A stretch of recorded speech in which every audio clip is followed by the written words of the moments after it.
Les clous américains, car le métal est importé du Mexique, les bourbons, les homards et les jus de cranberries, exportés vers l'Europe et la Chine, vont pâtir du bras de fer entre les États-Unis et la Chine et l'Europe.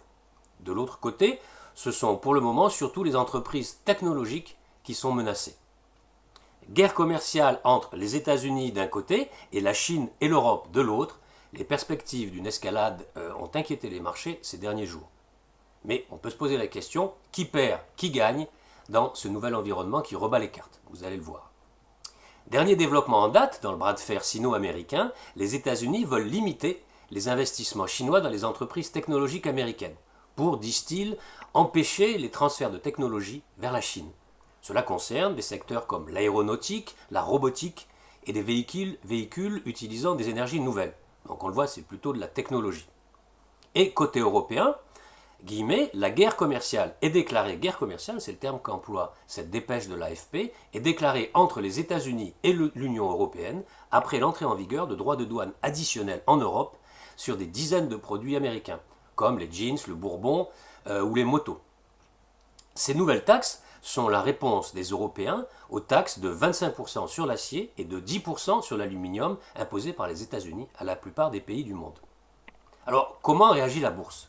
En Europe, comme c'est souvent le cas lorsque les préoccupations commerciales dominent les tendances du marché, eh bien les secteurs des matières premières, de l'industrie et de l'automobile en particulier sont les plus touchés.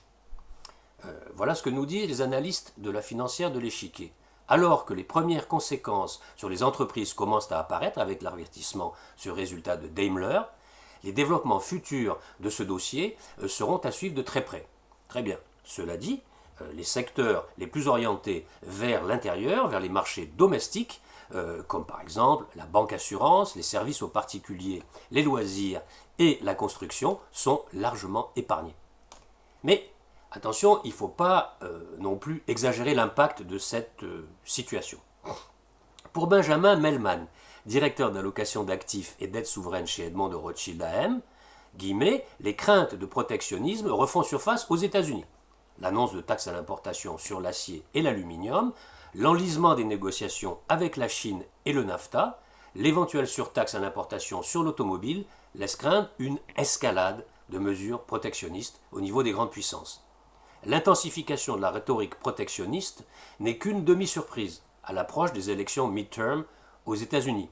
Et nous nous attendons toujours à une poursuite de gesticulation qui ne se traduirait que par une hausse mesurée du protectionnisme, loin de la guerre commerciale redoutée. C'est l'analyse d'Edmond de Rothschild. Il faudra, cela dit, comme on le disait précédemment, suivre de très près ces dossiers. Voilà ce que nous dit Hervé Gouletker, stratège à la Banque Postale AM, Asset Management. On a l'impression que l'attention des États-Unis, pour le moment, se porte davantage sur la Chine que sur l'Europe. C'est sans doute en début d'automne que les dossiers européens reviendront davantage sur le devant de la scène, début d'automne, avec la possibilité de surtaxer les importations de voitures au titre d'une menace à la sécurité nationale. C'est une analyse de la Banque Postale.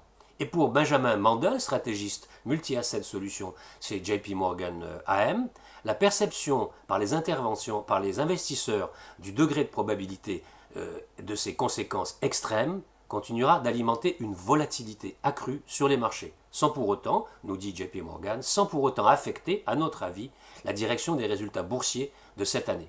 Donc, ce n'est pas une menace gigantesque, mais à surveiller de près. Alors, d'ici là, gardez un œil précis et avisé sur le protectionnisme, sur les nouvelles sur ce domaine, et surtout, je vous souhaite de bons trades. À bientôt dans de nouvelles news du chalet.